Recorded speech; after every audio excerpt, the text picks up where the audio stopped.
স্বর্ণ শুধু একটি ধাতু নয়, প্রাচীন সভ্যতা থেকে শুরু করে আধুনিক বিশ্ব পর্যন্ত সোনাকে সবসময় মর্যাদা, সৌন্দর্য আর আভিজাত্যের প্রতীক হিসেবে দেখা হয়।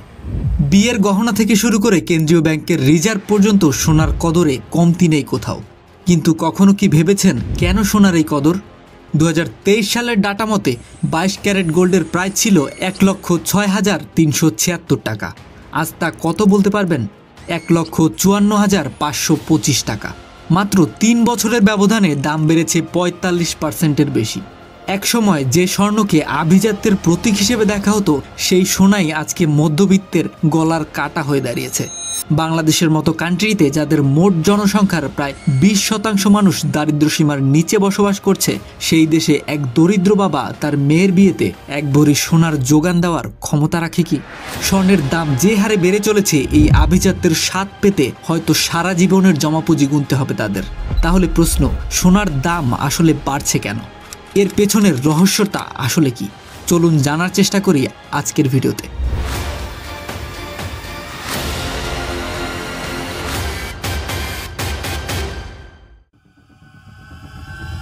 একটা খুব বেসিক প্রশ্নের উত্তর খুঁজি প্রথমে। কেন গোল্ড আমাদের কাছে এত ইম্পর্টেন্ট? প্রথম বিশ্বযুদ্ধের আগ পর্যন্ত বিশ্বের বেশিরভাগ দেশই গোল্ড স্ট্যান্ডার্ড ফলো করত। বিশেষ করে ব্রিটিশদের তখন সুপার পাওয়ার হিসেবে গণ্য করা হতো, কারণ তারা বিভিন্ন দেশকে কলোনাইজ করে অঢেল ধন সম্পত্তি গ্যাদার করেছিল। কিন্তু প্রথম এবং দ্বিতীয় বিশ্বযুদ্ধের পরপর এই দেশের জিডিপি এতটাই কমে যায় যে ডেট টু জিডিপি পার্সেন্টেজ 25% থেকে বেড়ে 270%-এ চলে যায়। বিশ্বের অন্যান্য ধনী রাষ্ট্রগুলির অবস্থাও অনেকটা একই ছিল, ইনক্লুডিং ফ্রান্স এবং সোভিয়েত ইউনিয়ন। আর ঠিক এই সুযোগটাকেই কাজে লাগিয়ে আমেরিকা বাজি মেরে যায়। তারা যুদ্ধে পার্টিসিপেট তো করেছিল, তবে mostly as a war merchant. America appeared as a land of plenty, undamaged by the war. অর্থাৎ যখন বিশ্বের অন্যতম শক্তিধর দেশগুলো যুদ্ধে তাদের ধন সম্পদ আর জীবন বাজি রাখছিল, তখন আমেরিকা এইসব ধনী রাজ্যের কাছে প্রধান রপ্তানিকারক হিসেবে তাদের নিত্য প্রয়োজনীয় দ্রব্যাদি প্রোভাইড করছিল চড়া দামে, যার ফলে যুদ্ধের পরপর সময়কালে ইউএস এর ইতিহাসে সবথেকে বড় ইকোনমিক বুম লক্ষ্য করা যায়। With increased capital, production capacity and new technology, American industry was in a position to dominate the post-war domestic and world markets. অবিশ্বাস্য হলেও সত্যি, দ্বিতীয় বিশ্বযুদ্ধের ধ্বংসস্তূপের মাঝে পৃথিবী জুড়ে দেশগুলো যখন ক্ষতবিক্ষত আর অর্থনীতি ধুঁকছে, আমেরিকান ইকোনমি তখন এতটাই উপরে চলে গিয়েছিল যে বিশ্বের মোট মজুতকৃত গোল্ডের 75%-ই আমেরিকার দখলে চলে যায়। এই গ্রাফটির দিকে খেয়াল করলে দেখতে পাবেন, যেখানে 1910-এর দিকে আমেরিকার গোল্ড স্টক ছিল 2000 টন, তা বেড়ে 1940-এর দশকে 20,000 টনে পৌঁছে যায়। আর এভাবেই আমেরিকা বিশ্ব দরবারে নিজেদের সুপার রিচ কান্ট্রি হিসেবে প্রতিষ্ঠিত করে, যার ফলশ্রুতিতে 1944-এর দিকে 44টি দেশের 730 জন প্রতিনিধিকে নিয়ে আমেরিকা স্বাক্ষর করে the Bretton Woods agreement. Delegates from the 44 allied nations gathered in Bretton Woods in New Hampshire to negotiate international financial order and economic cooperation. Following this, what's now known as the Bretton Woods Agreement. চুক্তি মোতাবেক এই 44টি দেশের মুদ্রার মান ডলারের সাথে fixed exchange হিসেবে থাকবে এবং ডলারের মান ফিক্সড থাকবে গোল্ডের সাথে। এগ্রিমেন্ট অনুযায়ী 1 আউন্স গোল্ডের প্রাইস ধরা হয় $35। অর্থাৎ আপনি চাইলে আমেরিকার কাছ থেকে এই ডলারের বদলে 1 আউন্স পরিমাণ গোল্ড নিতে পারবেন।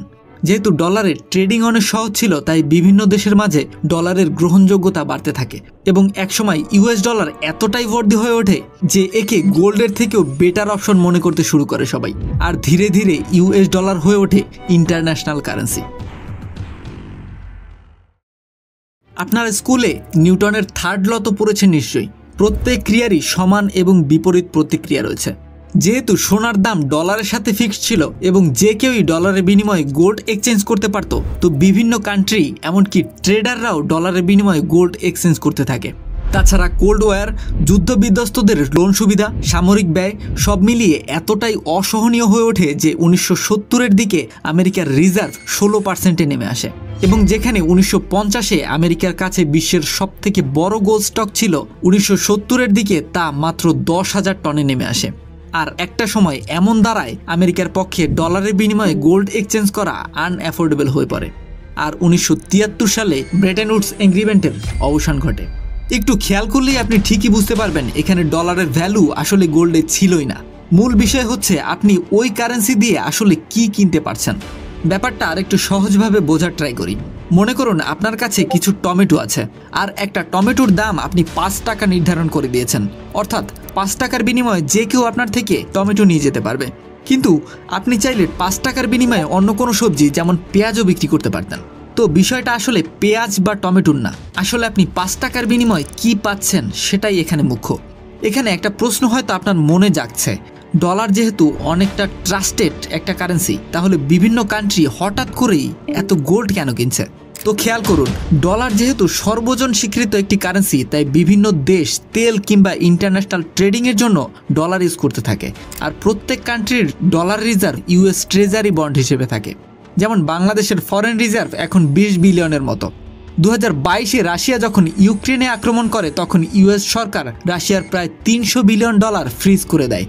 একইভাবে তালেবানরা যখন আফগানিস্তান দখল করে, তখন আমেরিকান সরকার তাদের 7 বিলিয়নের মতো রিজার্ভ ফ্রিজ করে দেয়। আর যেহেতু চায়না এবং তাইওয়ানের মধ্যে একটি অন্তর্দ্বন্দ্ব চলছে অনেকদিন ধরেই, এ কারণেই চায়না শঙ্কিত আমেরিকা যে কোনো সময় তাদের প্রায় 759 billion US treasury bond fridge করে দিতে পারে। আর ঠিক এই কারণেই চায়না গত 2 বছরে প্রায় 300 টনেরও বেশি গোল্ড রিজার্ভ বাড়িয়েছে। তবে শুধু চায়নাই নয়, পোল্যান্ড এবং সিঙ্গাপুরের মতো দেশও তাদের গোল্ড রিজার্ভ বাড়িয়েছে কয়েক গুণ। কিন্তু কেন? পোল্যান্ড বা সিঙ্গাপুরের সাথে তো আমেরিকার কোনো শত্রুতা নেই। আর এখানেই আসে গোল্ড প্রাইস হাইকিংয়ের সবথেকে বড় কারণ, আমেরিকার bad habit of money printing. চার্টের দিকে খেয়াল করলে দেখতে পাবেন শুধু 2020-21 সালে আমেরিকা $6.4 ট্রিলিয়ন প্রিন্ট করেছে, যার ফলে ডলারের ভ্যালু কমছে আর নিত্য প্রয়োজনীয় পণ্যের দাম বাড়ছে। উদাহরণ সহকারে বুঝতে গেলে ধরুন $100 দিয়ে আজ আপনি 25টি বার্গার নিতে পারছেন, কিন্তু ইনফ্লেশনের পরে আপনি একই টাকায় পাবেন মাত্র 20টি বার্গার। যদি ইনফ্লেশন সম্পর্কে বিস্তারিত ভিডিও চান তাহলে কমেন্ট বক্সে জানাতে পারেন। এখন দেখার বিষয় হচ্ছে মানুষ কেন ডলারকে রিজার্ভ কারেন্সি হিসেবে প্রাধান্য দিয়েছিল। কারণ ডলারের এক্সচেঞ্জ রেট তখন সোনার সাথে ফিক্সড ছিল। কিন্তু ব্রেটেন উডস এগ্রিমেন্টের এক্সপায়ারের পর থেকে আমেরিকার এই মাত্রাতিরিক্ত মানি প্রিন্টিংয়ের কারণে প্রতি বছর অন্যান্য দেশের রিজার্ভ কারেন্সির মান শুধু ডিক্রিজই হচ্ছে। যার মানে হচ্ছে বাংলাদেশের রিজার্ভে যদি $20 বিলিয়ন থাকে এবং আমেরিকা যদি আরও ডলার ছাপতে থাকে, তাহলে বাংলাদেশের রিজার্ভের ভ্যালু কমে যাবে, অর্থাৎ টাকার মান কমবে। আর এখানেই এন্ট্রি হয় গোল্ডের, কারণ রিজার্ভ গোল্ডের ক্ষেত্রে ইনফ্লেশনের কোনো ভয় নেই। কেউ চাইলেই নতুন করে সোনা প্রিন্ট করতে বা তৈরি করতে পারবে না। সোনার ভ্যালু অলওয়েজ প্রিজার্ভড। আর ঠিক এই প্রেক্ষাপটকে কেন্দ্র করে বিশ্বের বিভিন্ন দেশ এত বেশি গোল্ড কিনছে। তাছাড়া ইনফ্লেশন, স্টক মার্কেটের ডাউনফল, এমনকি জুয়েলারির জন্যও বিভিন্ন দেশে গোল্ডের চাহিদা দিন দিন বেড়েই চলেছে। আর বিশ্ববাজারে গোল্ডের লিমিটেড কোয়ান্টিটির কারণে গোল্ডের বাজার দর আজ আকাশ ছুঁয়েছে। এই গ্রাফটার দিকে খেয়াল করলেই দেখতে পাবেন লাস্ট 2 থেকে 3 বছরে শুধু ভারতেই সোনার কী পরিমাণ চাহিদা রয়েছে। সবশেষে মোরাল অফ দ্য স্টোরি হচ্ছে, আমেরিকা যখনই আরও বেশি ডলার প্রিন্ট করবে, মোস্ট অফ দ্য কান্ট্রি ধীরে ধীরে গোল্ডের দিকে শিফট করবে। অথবা ইউএস যেমন রাশিয়া বা আফগানিস্তানের সাথে করেছে, তাতে সাবধানতার খাতিরেও মানুষ গোল্ডের দিকে শিফট করবে। তাছাড়া চাইনিজ এবং ভারতীয় উপমহাদেশে সোনার প্রতি মানুষের আসক্তি দিন দিন সোনাকে একদম মানুষের ধরাছোঁয়ার বাইরে নিয়ে যাচ্ছে। আর সাধারণ মধ্যবিত্তের সোনা কেনার স্বপ্ন শুধু স্বপ্নই রয়ে যাচ্ছে। আজকে এ পর্যন্তই। ভিডিও সম্পর্কে আপনার যে কোনো মতামত অবশ্যই কমেন্টে জানাবেন। তাছাড়া পরবর্তীতে কোন টপিকের উপর ভিডিও দেখতে চান তাও জানাতে পারেন আমাকে। ভিডিওটি ইনফরমেটিভ মনে হলে চ্যানেলটি সাবস্ক্রাইব করে পাশে থাকা বেল বাটনটি অল করে রাখবেন, যাতে পরবর্তীতে এই চ্যানেলের যে কোনো ভিডিও সবার আগে দেখতে পারেন। আবারও দেখা হবে নতুন কোনো টপিক নিয়ে। ততদিন পর্যন্ত সুস্থ থাকুন, ভালো থাকুন।